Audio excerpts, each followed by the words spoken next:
Hello bachcho, let's read this question. So this question says, assuming the temperature and the molar mass of air as well as free fall acceleration to be independent of the height से independent है, find the difference in height at which the air density at the temperature 0 degree Celsius differ e times. Okay, हमसे question बोला कि जो आपके temperature है और जो मोलर मास एयर है और as well as acceleration due to gravity g, ये आपका हाइट से क्या इंडिपेंडेंट है और बोला कि find the difference in height eight which the air density at the temperature 0 degree Celsius differ e times. Okay, तो देखिए बच्चों इस क्वेश्चन का की कॉन्सेप्ट क्या लिख सकते हैं, इस क्वेश्चन का की कॉन्सेप्ट आपका लिख लेंगे। ओके, तो देखिए यहाँ पर हमें क्या फाइंड आउट करना है, यहाँ पर हमें बताना है।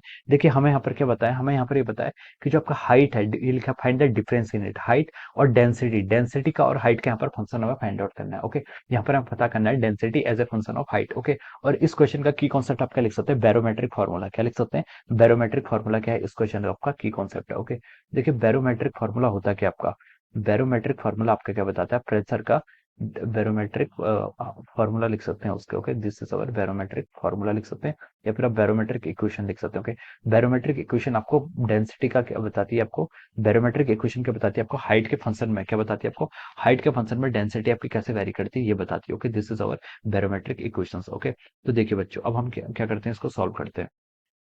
देखिए पहले हम यहाँ पर बैरोमेट्रिक इक्वेशन को आप डिराइव कर लेते हैं। ओके, बैरोमेट्रिक इक्वेशन को हम डिराइव कर लेते हैं। ओके, तो देखिए जो आपका डिफरेंस इन प्रेशर होता है, डिफरेंस इन प्रेशर किसके इक्वल होता है, आपका डीपी। डीपी आपका क्या होता है, डिफरेंस इन प्रेशर। ये आपका आता है आपका माइनस रोजी टाइम्स डीएच। ये आपका क्या आता है, डीपी किसके इक्वल आता है, आपका डीपी आपका किसका इक्वल आता है, माइनस रोजी एच के equal. Okay, change in pressure आपका डीपी के आपका चेंज इन प्रेशर और ये डी एच ही आपका चेंज इन हाइट। हाइट के साथ जो आपका क्या होता है प्रेशर में चेंज होता है वो हम इस तरीके से क्या लिख सकते हैं, यहाँ पर लिख सकते हैं। ओके, अब देखिए हमें क्वेश्चन में क्या गिवन है, हमें क्वेश्चन बताना है कि एज्यूम द टेम्परेचर और molar mass of air as well as free acceleration independent of height है। हमें बताना है find the difference of height, height का डिफरेंस बताना है यानी कि डीएच फाइंड आउट करना है at which the air density और at the temperature 0 degree Celsius, temperature तो कांस्टेंट है, डिफर ई टाइम्स। ओके, यानी कि हम हाइट और डेंसिटी की यहाँ पर क्या बतानी है, फंक्शनलिटी बतानी है। ओके, तो देखिए बच्चों हम इस क्वेश्चन को क्या लिख सकते हैं, देखिए हमें पता है कि इक्वेशन, हमें पता है PV is equal to nRT, equation से हम लिख सकते हैं। देखिए PV is equal to nRT से हम क्या लिख सकते हैं, देखिए PV is equal to nRT आपकी आइडियल गैस इक्वेशन होती है, यहाँ से हम लिख सकते हैं। देखिए एन क्या आपका नंबर ऑफ मोल्स, इसको हम क्या लिख सकते हैं, PM is equal to rho R T, भी यहाँ से इसको लिख सकते हैं। ओके, इसको हम क्या लिख सकते हैं, PM is equal to rho R T, ये भी आपको लिख सकते हैं। एन रो आर टी कैसा है, देखिए एन क्या आपका नंबर ऑफ मोल्स है, इसको हम कह सकते हैं mass divided by the molecular mass, और वहां से वी आपका इधर आएगा तो ये क्या हो जाएगा आपका, ये आपका स्मॉल एम है और ये आपका कैपिटल एम क्या है, मॉलिक्यूलर वेट। ओके, तो ये आपका यहाँ से क्या हो जाएगा, मास डिवाइडेड बाय वॉल्यूम आपका डेंसिटी में हो जाएगा, और जो मॉलिक्यूलर वेट है ये आपका लेफ्ट साइड जाके मल्टीप्लाई हो जाएगा, तो यहाँ से हम पीएम इज इक्वल टू क्या लिख सकते हैं, रो आर टी यहाँ से लिख सकते हैं। ओके, अब देखिए प्रेशर और क्या है, हाइट का फंक्शन हमें बताना है, सॉरी प्रेशर और डेंसिटी का फंक्शन बताना है।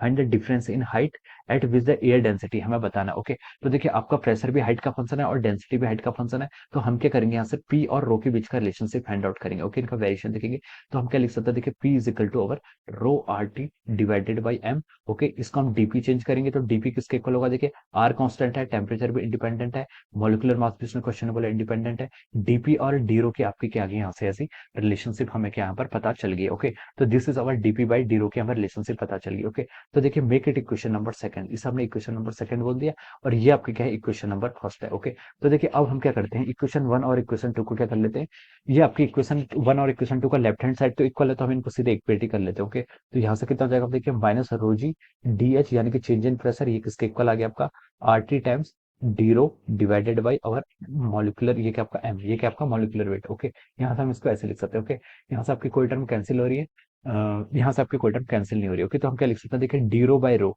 हम ऐसे डी रो बाई रो को क्या लिख सकते हैं, डी रो बाई रो इधर आ जाएगा आपका, तो इधर आ जाएगा आपका माइनस ऑफ एम जी, और माइनस ऑफ एम जी यहाँ पर आपका डी एच ऐसे आ जाएगा, माइनस ऑफ एम जी यहाँ पर आपका आर टी आ जाएगा। ओके, तो हम इसको देखें यहाँ से ऐसे लिख सकते हैं। ओके, हम इसको यहाँ से ऐसे लिख सकते हैं, M g divide by R T into d h. Okay, this is correct. Okay, अब क्या कर लेते हैं, हम इसको यहाँ पर इंटीग्रेट कर लेते हैं। ओके, इसको हम क्या कर सकते हैं, बोथ साइड से इंटीग्रेट कर लेते हैं, फिर हमें density as a function of height पता चल जाएगी। Okay, d rho by rho करेंगे, ये कितना जाए आपका, ये आपका आएगा l n of rho is equal to देखिए माइनस एम जी एच, ये कितना जाए आपका minus M g by R T, ये तो आपका क्या कॉन्स्टेंट है, हाइट का इंटीग्रेट करेंगे तो हम यहाँ पर एच के रिस्पेक्ट में कर लेंगे। ओके, अभी हम वैल्यूज यहाँ पर पुट नहीं कर रहे हैं, अभी हम क्या कर रहे हैं यहाँ पर लिमिट, देखिए अगर आप यहाँ पर लिमिट रख सकते हैं। ओके, अगर हम यहाँ पर लिमिट पुट करें देखिए यहाँ पर लिमिट पुट कर लेते हैं, क्योंकि हमें देखिए यहाँ पर बोला गया है क्वेश्चन में डिफरेंस इन हाइट, हाइट के डिफरेंस में बोला गया। ओके, तो हम हाइट का डिफरेंस यहाँ पर फाइंड आउट कर लेते हैं। हाइट की मिनिमम लिमिट क्या होगी? 0।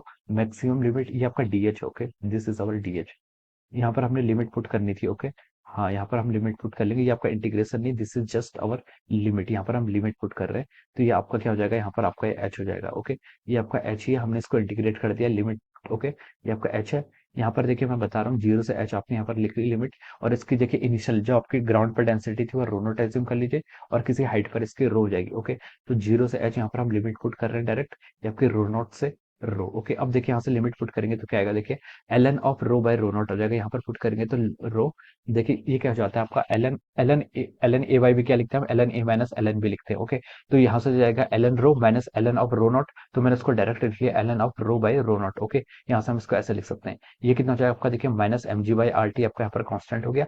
एच को आप यहाँ से एच लिख सकते हैं। ओके, तो देखिए अब यहाँ पर डेंसिटी का और हाइट का फंक्शन क्या आएगा? इसको हम देखिए ln को राइट साइड से जाएंगे तो ये एक्सपोनेंशियल में कन्वर्ट हो जाएगा। ये हो जाएगा आपका rho by rho nought is equal to e times minus of power M g h divided by R T. हम यहाँ से इसको ऐसे लिख सकते हैं। और रो की वैल्यू यहाँ से क्या आ गई? देखिए यहाँ से हम रो को लिख सकते हैं रो नॉट टाइम्स ई की power minus of power M g by R T. इससे हमें पता चल रहा है कि देखिए आपकी हाइट के साथ साथ क्या हो रही है? डेंसिटी आपकी डिक्रीज हो रही है। ये एक्सपोनेंशियल में डिक्रीजिंग फंक्शन है, तो हम बोल सकते हैं कि हाइट के साथ साथ आपकी डेंसिटी क्या कर रही है? यहाँ पर डिक्रीज कर रही है। ओके, तो देखिए ये हमने यहाँ पर देखिए आपकी डिपेंडेंसी यहाँ पर फाइंड आउट कर ली है। अब क्वेश्चन में क्या बोला था हमसे? Find the difference in height. Height का डिफरेंस हमें यहाँ पर बताना है। at which the air density, find the difference in height at which the air density at the temperature 0 degree Celsius क्या है? डिफर करे क्या? ई टाइम से क्या करे? आपकी डिफर करे। ओके, तो देखिए बच्चों हम यहाँ पर पहले हम इसको क्या कर लेते हैं ना, हम इसको हाइट का ही फंक्शन बता लेते हैं। हमें यहाँ पर हाइट का ही फंक्शन बताना है। ओके, तो देखिए हम इसी इक्वेशन का यूज कर लेते हैं, हमें हाइट का ही फंक्शन बताना है। तो हम यहाँ से क्या लिख सकते हैं? देखिए मैं इस इक्वेशन को यूज कर रहा हूँ। ओके, ये जो पोर्शन है हमारा, इसको मैं यूज कर रहा हूँ। यहाँ से हमारा हाइट का फंक्शन बताना था, तो हाइट को हम क्या लिख सकते हैं? देखिए ये आपका minus R T divide by M g आपका ऐसे ही हो जाएगा। और ये क्या हो जाएगा? एच है तो minus R T by M g. Okay, l n of our rho by rho not हो जाएगा, l n of our rho by rho not. Okay, height के टर्म में हमें बताना है, तो ये आपका यहाँ से हम इसको ऐसे लिख सकते हैं। Okay, this is how we can write minus R T by M g l n of rho by rho not. Okay, अब देखिए क्वेश्चन में क्या बोला है? Find the difference in height. Difference in height यानी कि आपका एच, एच हाइट है, क्योंकि हमने इनिशियली क्या लिया? हाइट हमने ग्राउंड से स्टार्ट की, 0 लिमिट ली थी और एच तक ली थी। Eight which the air density differ कर रही है, किसे? ई टाइम से डिफर कर रही है। यानी कि जो आपका रो है, आप यहाँ पर जो आपका ये रो है, इस रो को हमें किसके पुट करना है? यहाँ पर हमको उसको ई टाइम्स रो नॉट के वैल्यू पुट करनी है। ओके, डिफर तभी होगा। ओके, तो यहाँ से हम इसको पुट करेंगे तो देखिए एच की वैल्यू कितनी जाएगी आपकी? Minus R T by M g. ये तो आपका कांस्टेंट ही रहेगा। ओके, टेम्परेचर चलिए इस R T by M g ऐसे रहेगा। और ये कितना हो जाएगा आपका? L n of e. L n of e की वैल्यू कितनी होती है? एल एन ऑफ ई यहाँ पर आपका 1 के इक्वल हो जाता है। ओके, एल एन ई आपका कितना होता है? 1 के इक्वल होता है, क्योंकि एल एन में भी क्या होता है? आपका बेस 1 होता है। ओके, और ई की पावर 1 कितना होता है? ई होता है, तो इसलिए हम इसकी वैल्यू कितना रख देंगे? 1 रख देंगे। ओके, तो यहाँ पर हम इसकी वैल्यू पुट करते थे कि आर आर माइनस, ये आपका क्या होगा? Minus R T by M g हो जाएगा। ओके, अब देखिए आर की वैल्यू पुट कर लीजिए। आर की वैल्यू कितनी होती है? 8.314। टी टी टेम्परेचर कितना? 0 डिग्री सेल्सियस गिवन है। हम इसको केल्विन में कन्वर्ट करेंगे तो आपका 273 केल्विन हो जाएगा। एम क्या आपका? Molar mass. मोलर मास किसका? हमें क्वेश्चन में बोला कि molar mass of the air. Okay, तो देखिए बच्चों एयर का मोलर मास हम 28.97 यहाँ पर रखते हैं। ओके, ये आपका ग्राम पर मोल क्या हो जाता है? This is the molar mass of air. G की वैल्यू आप 9.8 यहाँ पर पुट कर लीजिए। ओके, तो देखिए ये सब जो आप कैलकुलेट करेंगे तो इसके बाद जो आपकी हाइट आएगी, ये आपकी हाइट आ रही है आपकी 0.09 किलोमीटर के इक्वल आ रही है। ओके, इस कैलकुलेशन को करेंगे तो आपकी जो आपका फाइनल आंसर आएगा वो कितना आएगा आपका? 0.09 किलोमीटर। ओके, तो हम बोल सकते हैं कि 0.09 किलोमीटर के डिफरेंस पर आपका जो टेम्परेचर होगा, सॉरी जो आपकी क्या होगी? हाइट 0.09 हाइट के डिफरेंस पर आपकी एयर डेंसिटी क्या होगी? आपकी ई टाइम्स क्या करेगी? डिफर करेगी। ओके, तो 0.09 kilometre will be the final answer of this question. ये क्या हो जाएगा? इस क्वेश्चन का आपका फाइनल आंसर हो जाएगा। ओके, हम ये पे हो जाएगी difference of height. Okay, so this is the answer of this question. So I hope you all understood this concept. All the best and thank you so much.